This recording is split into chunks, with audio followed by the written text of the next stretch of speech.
So now it is finally time to go ahead and get the honer set up and fired up. Get all these parts back in here, and I want to get the coolant set. Let's do that today. This block needs cut.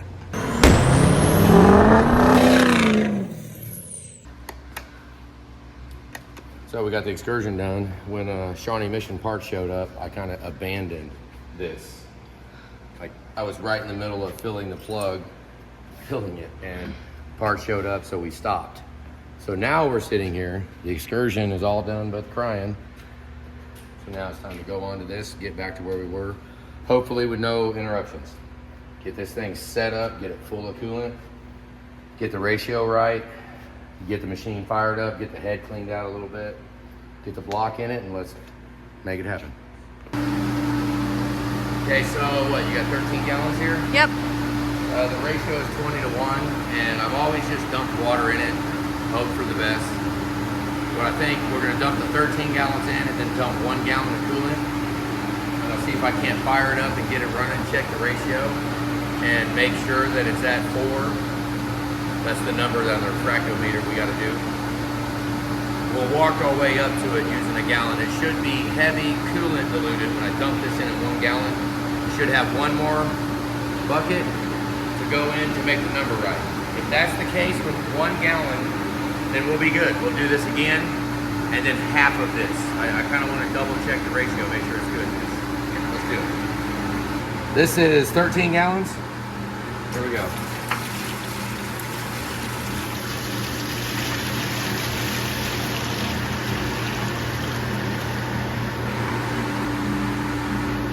Drain holes are working. Is that pouring out of the back? Go look back there and make sure that I'm not overfilling it and it's pouring out anywhere. I don't see any. Dry? Yep, it looks dry back there. Quite a bit of stuff in there. Like floaty crap. Okay, so this is 13. Oh, that seems kind of light. Give me another one. Let's do them both.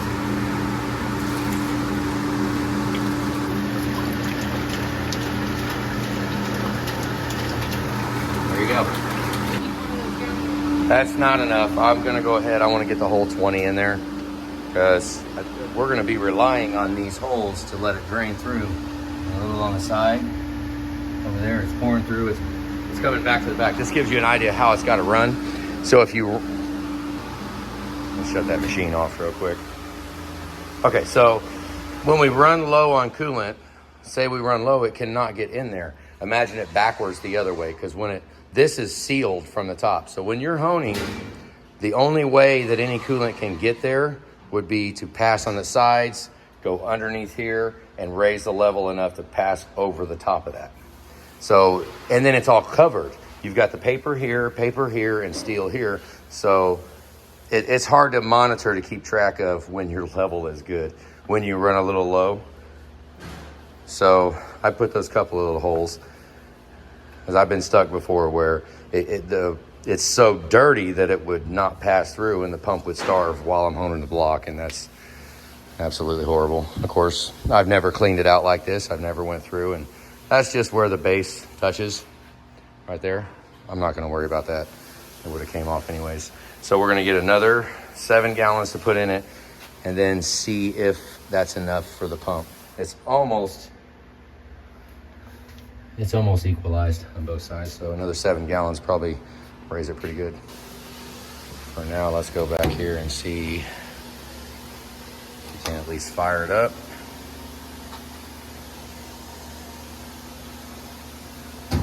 There you go. Okay. So we're off to a good start. Yeah, we did those last two cold.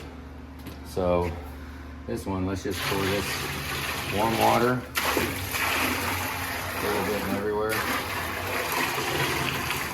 Okay, so that's 18 gallons now. Hot. That makes 20. Now, I know we might be a little picky, but I want to know. I want to be very, very more familiar than what I was the last 10, however many years we've ran this machine. I've never filled it up and let it cycle through and figure out a ratio, because I always just added water kind of, yeah. So now let's get a funnel and we'll take a gallon of that and put it in here, fire the machine up, and see if it hits 4 or 5 or whatever on the fractometer. Okay, let's see what happens. We're accounting for spillage. Oh my God, I gotta put my purse down. Put your purse down. Get the top off of it. Guess we didn't want it to leak. Do we need the oil changing wrench? Maybe. Purse is too big, I can't set it down. Oh my goodness, look how it's sucked in. Look how it's sucked in, it's like... Do you need to pop the little cap off first? Oh, good idea. I didn't hear it go psh. I didn't hear it do anything. Just Like leak. a gas can.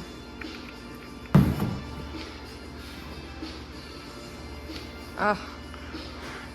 Go get the strap wrench. That mean that has the wrench, and then the propane, and then the air hammer, and then the flame wrench. Let's just see. That's how I get it off, no sweat, right? Oh! Had that stuff secured. You wanna hold it? Can't hold it. What am I holding? The jug? Yeah, the jug from spinning. Yeah, it's tight. We'll be back, guys. Jesus. Yay! Now we can pour in some coolant. It turns green when you mix it with water, like the green coolant that we used Despise. to advocate against. But there's a good chance we have here in bulk the John Deere actual diesel approved green coolant. But Don's trying to get me onto using it, and I'm just, well, you guys know, we've been anti-green for a decade, over a decade. But now we actually have the John Deere coolant that's rated for it. Here we go. Is there crap falling off of here? Freaking looks like it.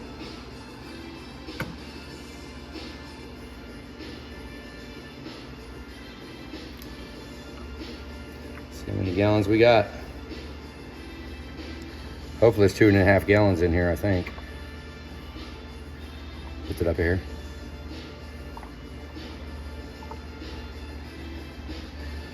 Okay, where is 1 gallon at? Oh, like, slow down. It's like something that like weird. that. It's like that weird little mark right up there between. Keep going. That's close enough. Let's see. Okay. Let's see. Take an extra second and try to get most of this crap out of here. Nope, got it. Got it.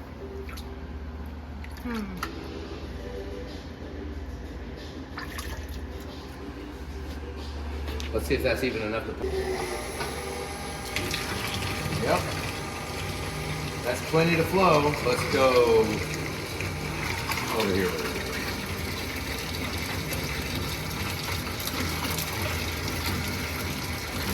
I'm really gonna wash that. We need to clean that. I'd like to clean it a little better. Look at all the stuff blowing out. You know, I almost want to get a shop vac and just hit that real quick and go ahead and sacrifice that water. That dirt that's in there. Is that being too picky? Maybe. Just blowing through the sides. It's trying to. This is a little indication what happens. It fills up. You're pouring it, and without even knowing it, if we don't check, it will lower the level and try to starve it. So right here we can, while it's clean, we know that, I mean, it kind of will run off 20 gallons as long as it's cleaned out. You can kind of see it. What's going on with this?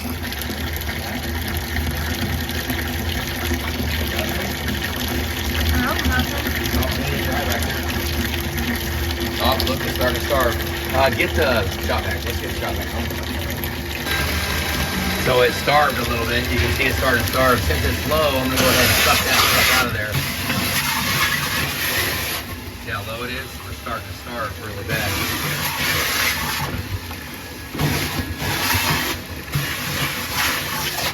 Took a little water, probably half a gallon or so.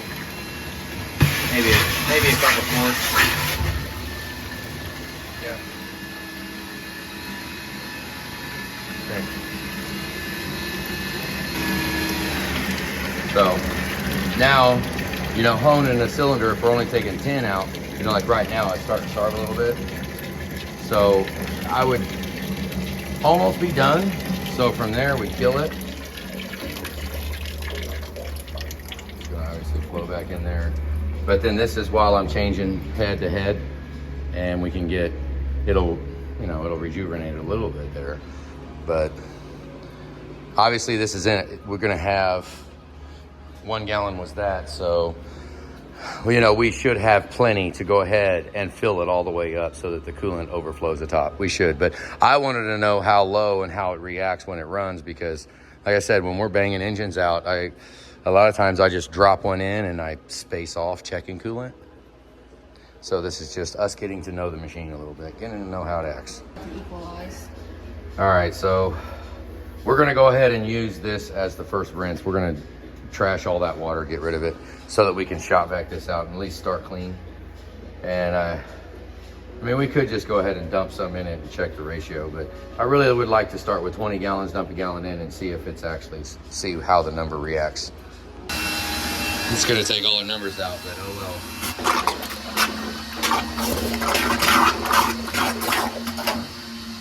Almost. Let it catch up. Trying to get it all into there.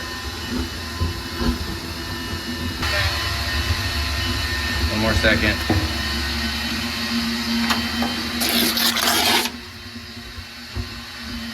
You just gotta drain it.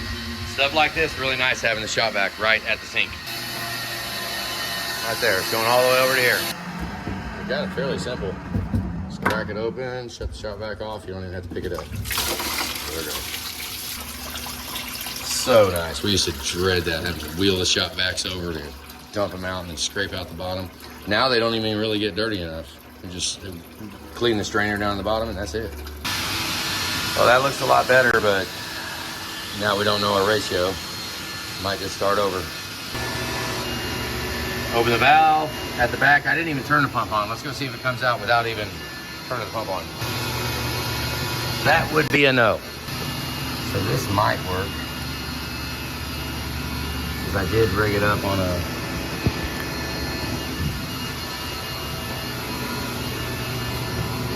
oh, it's not plugged in, so let's run this wire over and plug it in. Okay, these damn chargers, they don't throw any power unless they sense power, so we got to hook this on here. See if I can do this one-handed. Probably not. Okay, it's all running. Let's see what happens. Oh yeah. Okay, so we're pumping it out. Trying to clean it.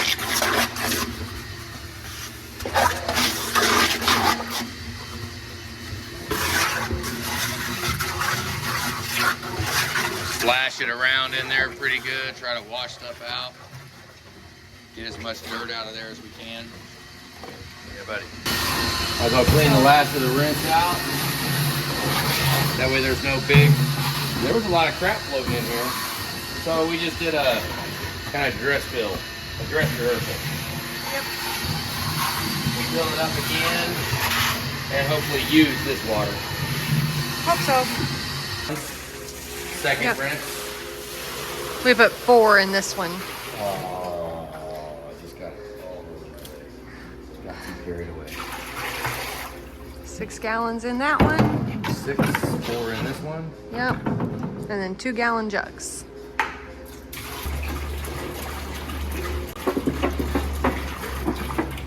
Keep going. 6 more.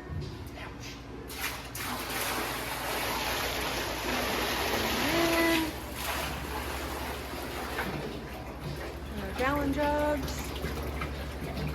Makes 20. Well, let's watch it change. You ready? Here we go. First gallon. Look how it changes. You see it? There it goes. Starting to change.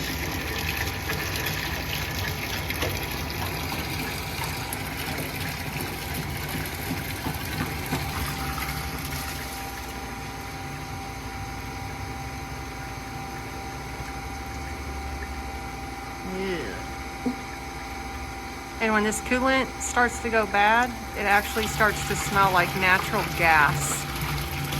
That's the telltale sign it needs to be changed. Maybe we need to write a date on the machine so we remember when we filled it and how long it actually takes. We'll find out. Get a little hash mark for each engine it does. We'll put notches on its bedpost. First time we've ever really detailed even doing this, so. Yeah. It's not quite green yet either, so must not be mixed in good enough yet. Not yet. Starting to fall behind. So Yep. 20 gallons is not enough. No. Try to put it back there and let it have to pull the coolant all the way through and dilute it all. Because it should almost be like bright neon green. Yep. Okay, we're gonna, Think I'll spill it? hope not, we're gonna pour in another gallon and then I can start to fill 20 more gallons of water. Let's go for it. Look how it splashes around. Watch what it does. Ooh, it's like cloudy. Let's put it in there. And mix it up.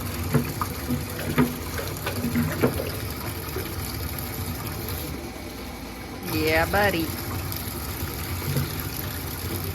Now, and look at what happens when you have 20 gallons of water and 2 gallons of coolant.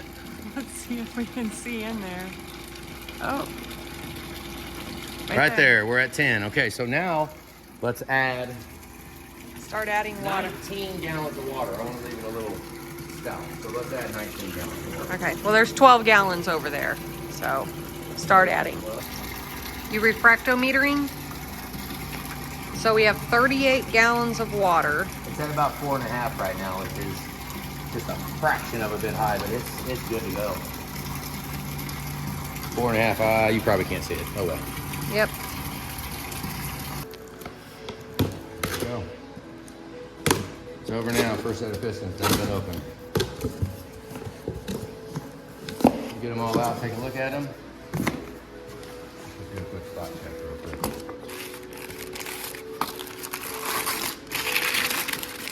Dang, it's with rings. Yes. Bummer.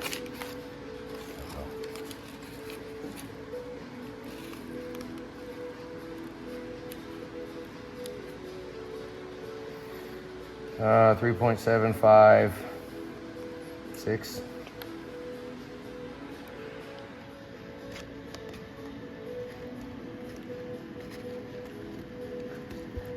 Go to the book and double check the book real quick just to make sure.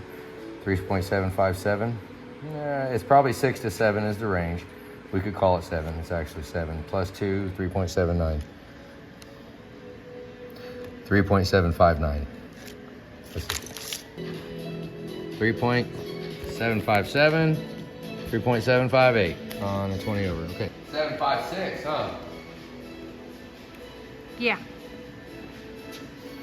No, it's way more than 6. No, it's 7. It's actually 7. If you look, we go right on the skirt, go right on the, they give you little marks, just measure off there, on the top of the skirt. Wiggle it around, feel where it's at. See, I mean, if you wanted to go real tight, you could call it 6.5. You could call it 6.5 because there's 5. Yeah, it's all good. See, right there's at 8. If I just barely, I mean, you can press it, I guess. You can push it, and that's 6.5. It's just shy of 7. So we had 2,000 piston to cylinder clearance, and that would take us, let's go ahead and transfer it, see if I'm set up, see if my measurement was right. Over onto here. 8, 9 1/4, something like that. And then this should almost zero it. Let's see.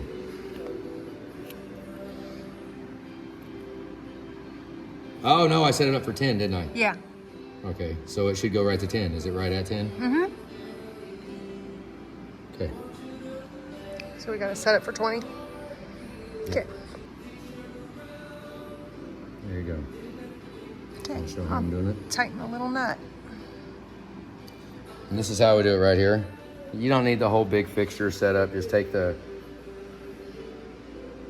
mic and center it, and you kind of walk it around a little bit, and you can see, mimic it. Yep, you can watch it You change. can watch it moving as you do it, and you just go to the farthest right it'll go. The farthest right is where it's gonna cut, so. Yep.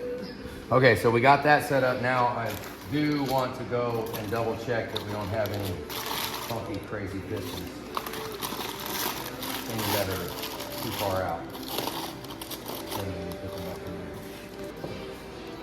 What are your guys' thoughts on just weight matching pistons and rods and not spinning the crank? You got any thoughts on that?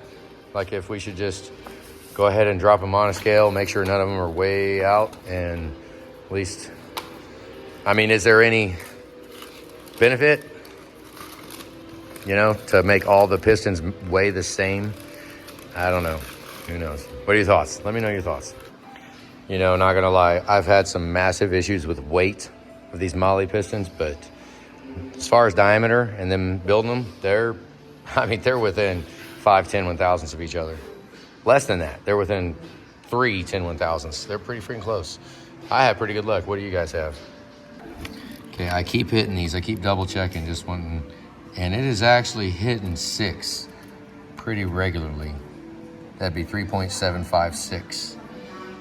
The range is 7 to 8, but the pistons are, there's one, I can't do it with one hand, but a lot of them are going 6. So I like to add about 2 thousandths. So, and 2 and a little bit, 2 and maybe 2 or 3 10/1000ths. So if we've got 6, we need to be like 8.3, but maybe I'll give it a little bit of breathing room and just go straight up like 8.7, a little shy of 9, which is tight compared to the book if you go off the book. But these pistons are miking about 1,000 smaller. I know I thought Molly was, but I keep checking it, and I mean, I can get real picky, you know, if I want to stick with that 2 thousandths piston to cylinder clearance, 2 in a fuzz, like 2 1/4 thousandths cylinder clearance. I really like to hit it about that. And so, you know, I can't just sit here and I can't just pull it down and think that, see, that hit right at 6, and I can't pick the piston up by it. So this is one of them where you just decide, make a decision. Make a decision what you're gonna cut the hole. What are you gonna cut it? I'm gonna cut it, okay, I decided I'm gonna cut it 8.5. 3.7585. That's what I'm gonna cut them all. 0.5 thousandths below the 9. The other ones I would normally have done it at 9. But these are just a fuzz smaller. They're reading down to the 6.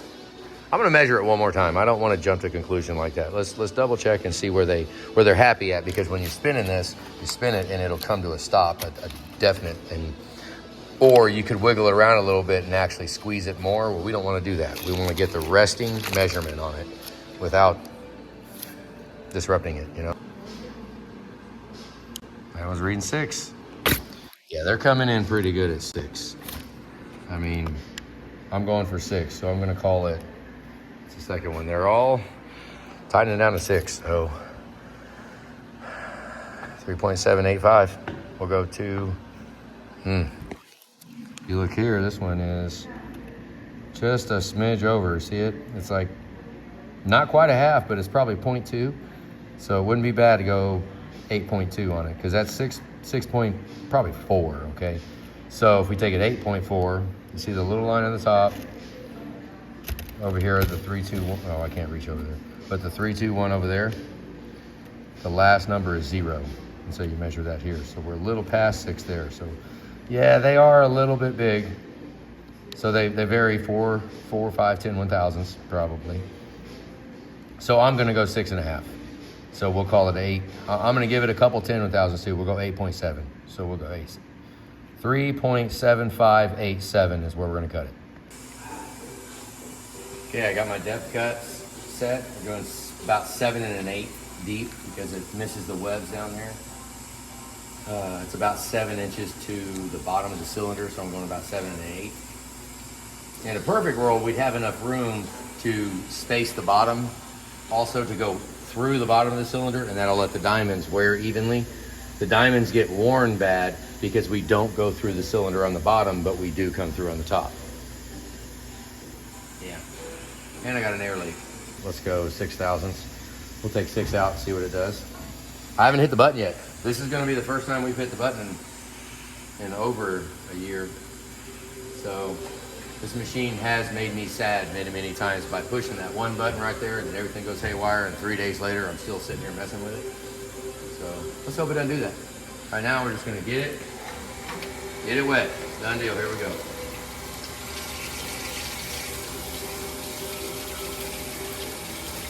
It's all good, good. Now I got the adjustment here, so let's go for it.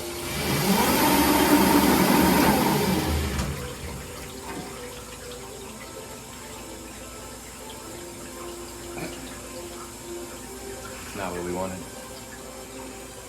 Oh my God! Oh. Oh no, look at stuff. Guess I should have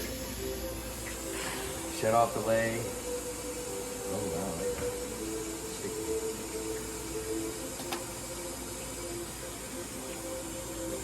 Didn't like that. No stroke. Let's hope something ain't messed up with a stroke. Set it back to 0, set your rough. I'll do 30 on the rough and 25 on the finish. I'm going to cut 6 out. Now I should have just been able to push the start button and it start the coolant in the stroke.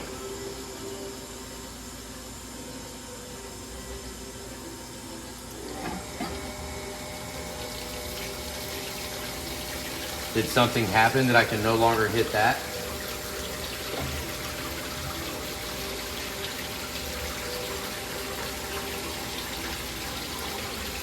Let it spin a little bit and see if it, because I should be able to hit the start.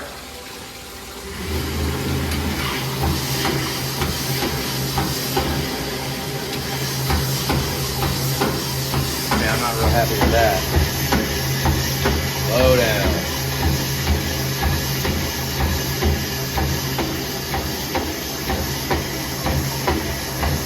I wonder why the stroke's not coming on automatically.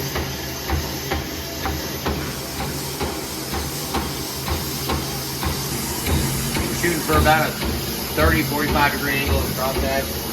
The lines all got moved, everything, so I need to give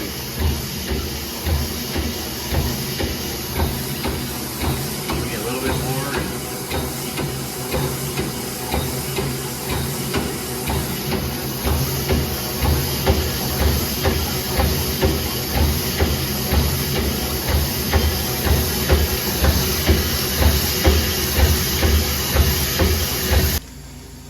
Arm blade, sorry, yeah. You know, either the head's spinning too fast, not going fast enough. This machine doesn't automatically do it. So I have the spindle speed right here and I have the stroke speed right there. So you have to adjust this and get it. But once you get it set, it's golden, but it's been a year. Give me a minute. Got the first one out. See, it's not there yet. Yeah, I imagine that little leak up there is gonna get annoying because it's annoying me right now. Okay, now I'm just trying to fine tune all my speeds. These are rough diamonds too. You can't really go off them, but those lines going right there. So I can get a little bit more stroke speed. So I want it to go up and down just a little bit faster, which would be that lever right there. Pull it down a little bit and we get that crosshatch just with a little more angle. Let's try that. So I got this hole cut to within 3 thousandths. I cut it with rough diamonds to within 3. Put the finished diamonds in, give it a knock the top of it down. I'll do 325, 400 for the final cut. Take the last 3 thousandths out. That should leave some of the deep cross hashing from the rough diamonds, but take most of them out. So that's what we're going for. We've got 12 thousandths to go. This block does need 20. I'm gambling. I mean, 10 just barely cleans it out. When that thing gets to 10, and if there's still a ridge going down there, with one of them is real bad. One of them will go way over 10. We'll be able to see. But this is very rarely will I measure the block and make the decision to go ahead and go 20 just for measuring. Most of the time, I'd like to cut it and find out what it acts, because there's a chance it might clean up, but some of this measured over 11. So we'll see as I keep cutting. So there you are, we're at 10. Bunch still left. Now that's not entirely accurate. That thing could say 10 and it could actually be at like 12. It's not, only until it gets all the way down to the peak, to the end, you would run the risk of being, you can't really go halfway through. It goes off motor speed. You don't know exactly where it's at. Because each click of it, you could go a little bit more and feel like it just took another. Pretty good bridge in there though. We're off right there, but we're at 7. Pretty good bridge left in there. Kind of. Really not that bad, but it's almost gone, but it's still there.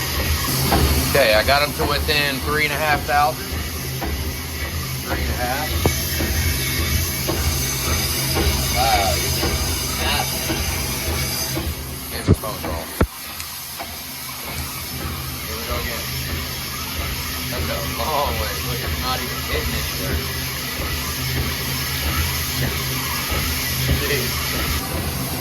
I guess I can use the phone to go down in and let's make sure that my bottom stop is good. Make sure I got the whole cylinder all the way down.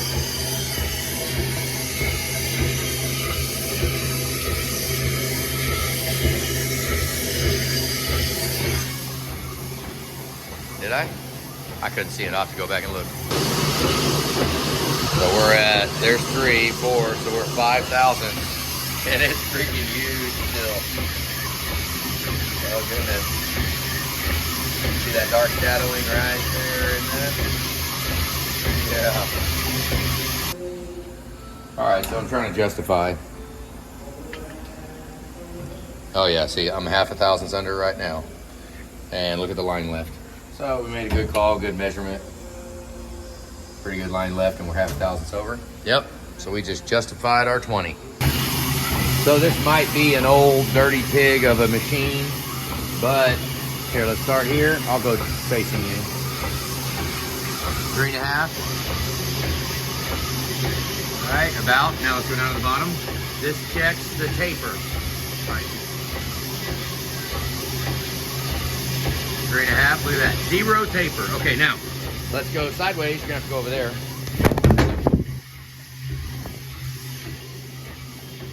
Take a ride down into the motor. What's that one? 3.5, so that's no out of round now too. And then no out of round taper. 3.5. Look at that. This machine is a wonderful piece of equipment. I would probably call us out of the woods, but we're almost to 0. Goodness. Just went to finish. We're at 0, and we still have line. But remember, I got 3 thousandths to cut out with finished diamonds, so that'll be fine. But absolutely justified 20 on that box. Good. Okay, so we put a stop to it. We have 1 compressor in the back. We got 2 compressors back there, but they're not hooked together yet. And we sucked the air all the way down to 60 pounds, and the compressor was running. It was holding 60, but it's not enough to keep. It's not enough to keep the speed right. That we need. We need at least 90 pounds to be banging on it nonstop.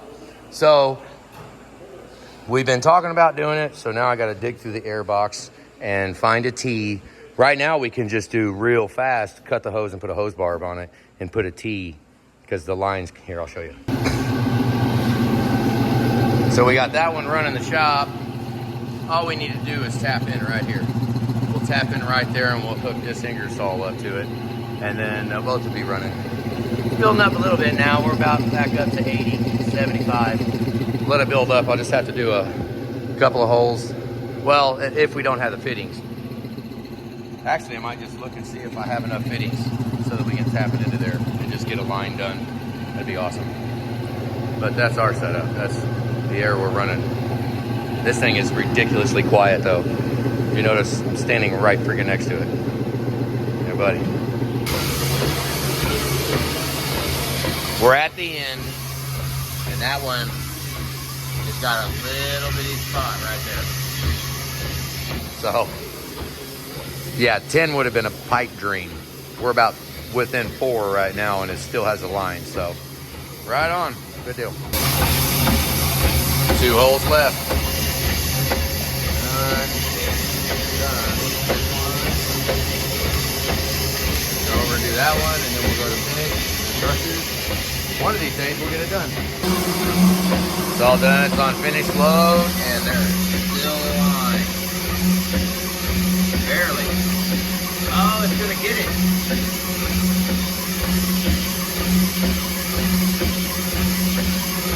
Definitely the next 3 will get it, so. Okay, that one cleaned up at 20, we got one more hole to go.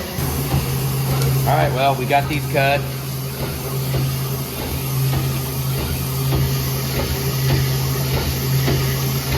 Got them.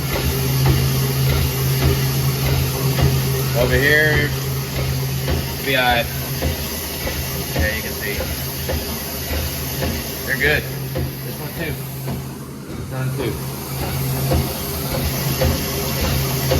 They're not even level with it. They're not even square with that. When you do that, the bore gauge actually leaves lines in it from the little tip. The little tip leaves lines. Look right here. Where you're trying to get a little scratch line right there. So we're gonna do brushes next. The brushes will eliminate it. It'll be, those two are completely done. Well, done cutting. Well, it's all done. We got it brushed, got it bored. The only thing I got left to do is chamfer the bores. I use the brushes in the machine. I don't use a drill on the brush, but works pretty good. So we're all done now. Spray cabinet for an hour and bone dry and oil and finish tomorrow. There it is. Say bye-bye. In for a nice, long, hot bath. Stay at the spa. Show has a racket going on in here at whatever time at night. Chiefs just won a Super Bowl. Y'all do know we're from Kansas City, right?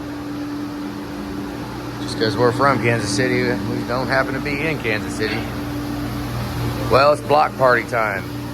This is why I like the local lighting. See that? That's on the bridge. That's on the, or on the crane, whatever. Just enough back here for where we're at. I mean, granted, we're gonna bang all the lights on right now. What? Okay. So I think I'm gonna pull the bed plate out, throw it right here. Not sure which one to do first. We had an air problem today.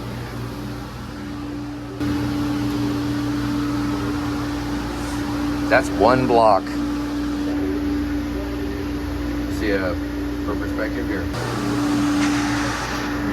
Let's just look and see. Imagine this screwdriver here.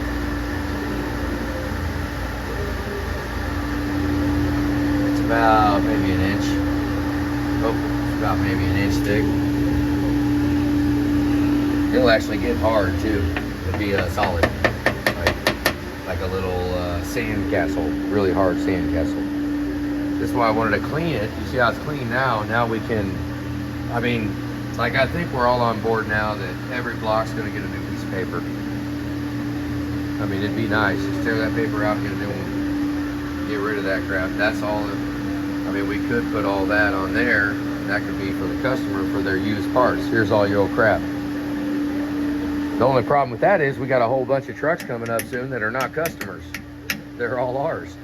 Like, I think a bunch of trucks that are coming up are not customers. But I do have one. Chris's truck is gonna have to be taken apart. Let's get done with what we're doing right now and then we'll chew on that bone for a little bit.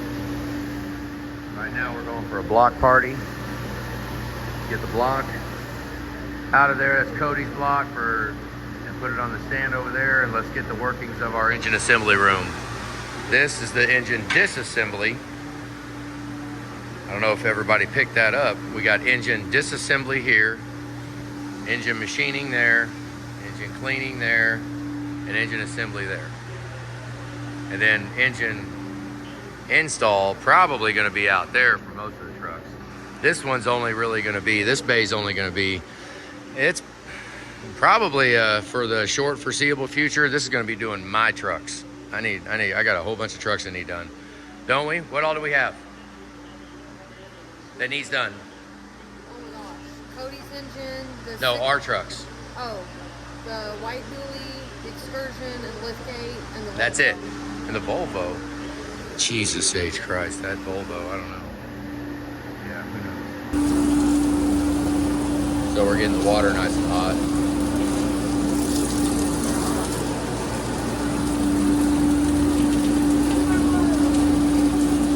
Yeah, we can't. We need to get another pump. We gotta do that. But not right now. It's okay.